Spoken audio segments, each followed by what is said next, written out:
Good morning, everyone. Today is the 21st day of Iyar, May 29th. Let's begin with Sfiras HaOmer. On page 138 in the Siddur. Hayoim, Shisha, Ushloishim, Yoim, Sheheim, Chamisha Shavuos, V'yoim Echad LaOmer.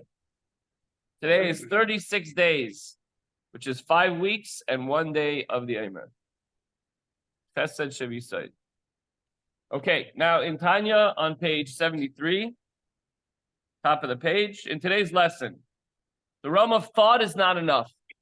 Remember yesterday we said we have to articulate the words. So, thought is not enough. We have to enunciate the words, say them out loud. Which words? The words of Torah. Words of Torah. Good morning, Ziv, and I assume Yuda as well. You have to enunciate the words of davening. We'll get to that. That's coming up soon. Okay, now, one also has to verbalize his learning in order to draw down the infinite light into the physical world. We talked about that. We mentioned it at the end of yesterday's learning that in order to connect Hashem through love, we have to learn Torah. And then he mentioned not just learn Torah, but actually enunciate the words. Say the words, articulate them out loud. For by the word that proceeds from Hashem's mouth does man live. So the mouth is thus the outlet of the breath. However, since what is crucial is understanding Torah, for through this union of spirit with spirit is affected, why must one utter the words in order to arrive at this love? Shouldn't it be understanding Torah versus saying the words of Torah? By the way, there's a whole machlokes, not really a machlokes, but there's a whole discussion about the recitation, saying Rambam every day. So some people say, it says you have to learn Rambam every day. And if you just say the words, sometimes you don't understand what you're saying. So I think, okay, I'm gonna possibly get myself into trouble here, but you say Tehillim every day, but you have to learn the Rambam. You have to understand what it's saying. So you really, otherwise, obviously you have to say the words as well, but you have to understand what it says.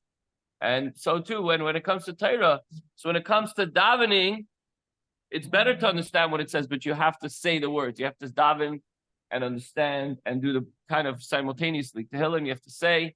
You also have to understand. But when it comes to Torah, doesn't it mean that you have to understand it? A person doesn't fulfill his obligation by meditating and deliberation alone. Meaning one's obligation is not fulfilled even though such deliberation leads to the lofty union of his soul. Just 1 second. I'm going to... Okay. Ad sheyotze b'svasav kedei lahamshich ha'retzei baruch hu lamata ad nefesh ha'chiyunis ha'chenes b'dam ha'odam ha'machaye midoimim tzemei chai. Hamishave midoimim tzemei chai. So when you learn, it's important to understand, and it's important to meditate and think deeply about what you're learning. Nevertheless, you have to express the words with your lips in order to draw down the infinite light. So if you're learning to understand the shtickle sugya, you have to understand what to do. Okay, maybe that's when you put all your intellectual focus on it. But if you're learning Lishma, if you're learning for Hashem, you must enunciate, articulate, express the words out loud and with your lips and with your mouth, as we said yesterday, the tongue, the palate, the teeth, the throat, the jaw, everything is involved.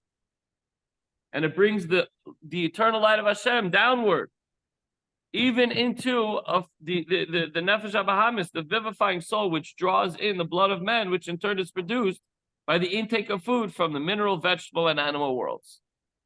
And by the way, when you're saying these words of Torah, you're saying them with your physical body. Hashem, God chose us from all the other nations. He didn't choose our souls, as we said a couple days ago. He chose our physical bodies.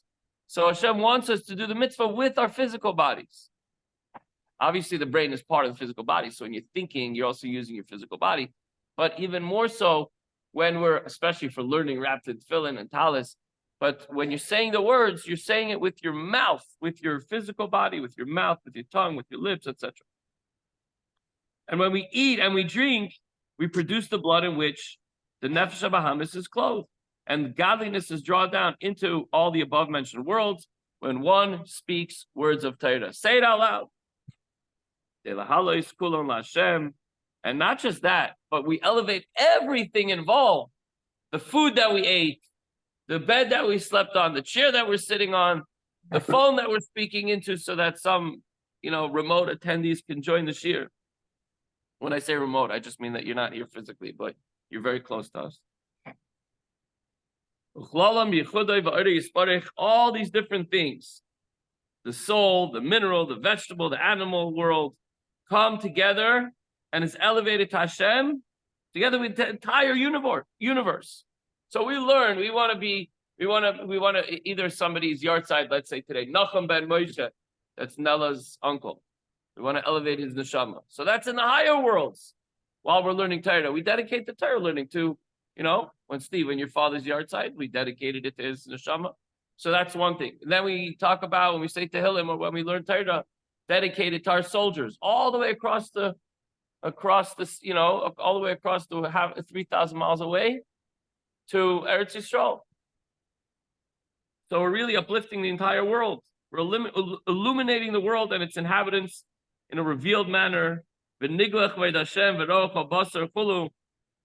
spirit that the pasuk says, and the glory of Hashem shall be revealed, so much so indeed that all flesh shall see it. But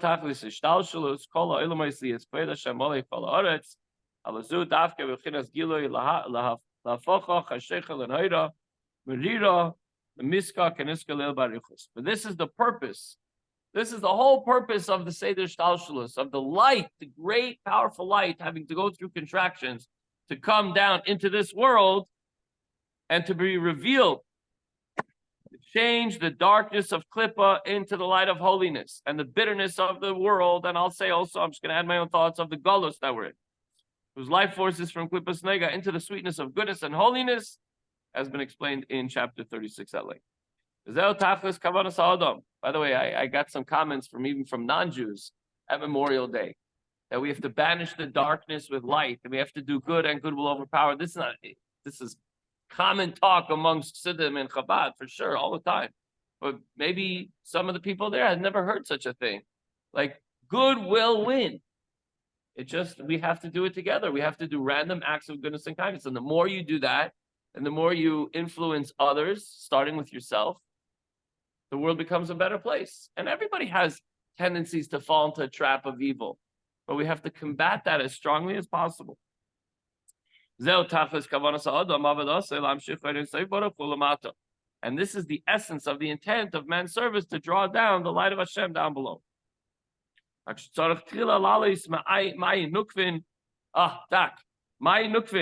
However, the initiative must come through the elevation of Mayim Nukvin, which in Kabbalistic terminology signifies as the arousal of the quote-unquote feminine recipient.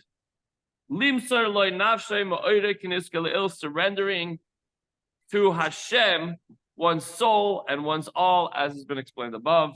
So in order for godliness to be properly drawn down through Torah mitzvahs, it first has to be the elevation of the Mayim Nukvin emanating from man's love of Hashem, to the degree that he's ready to forgo everything for HaKadosh Baruch Hu, for God's sake. For God's sake.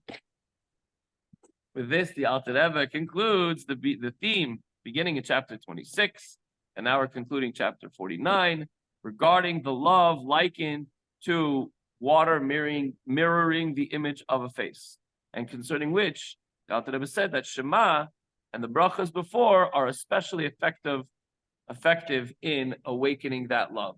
Just like we look in water and we see our expression, we don't just see our reflection, we see our expression, so you know how you're feeling when you're looking in water. So Hashem also knows how you're feeling. If you're in a good mood, that's why Yid always has to be the simcha v'tuv leivav.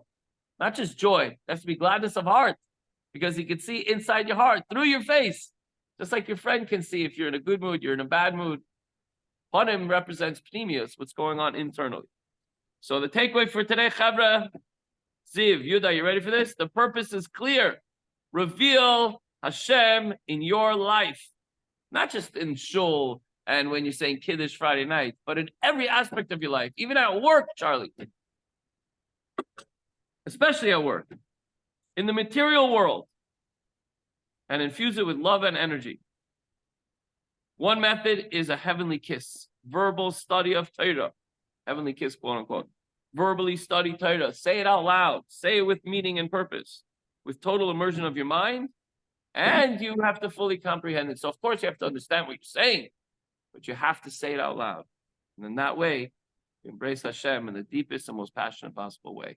And that, my friends, as we learned in the last more than a month now, from chapter 46, 47, 48, and 49, as Memtes, is a way that we can take this idea of loving Hashem and making it practical, ending off with this idea that just learning Torah, saying it out loud, that's the method that we can have a passionate love for HaKadosh Baruch Hu. Okay, tomorrow we start chapter 50. We'll see you all, Mirz Hashem. Yes, sir.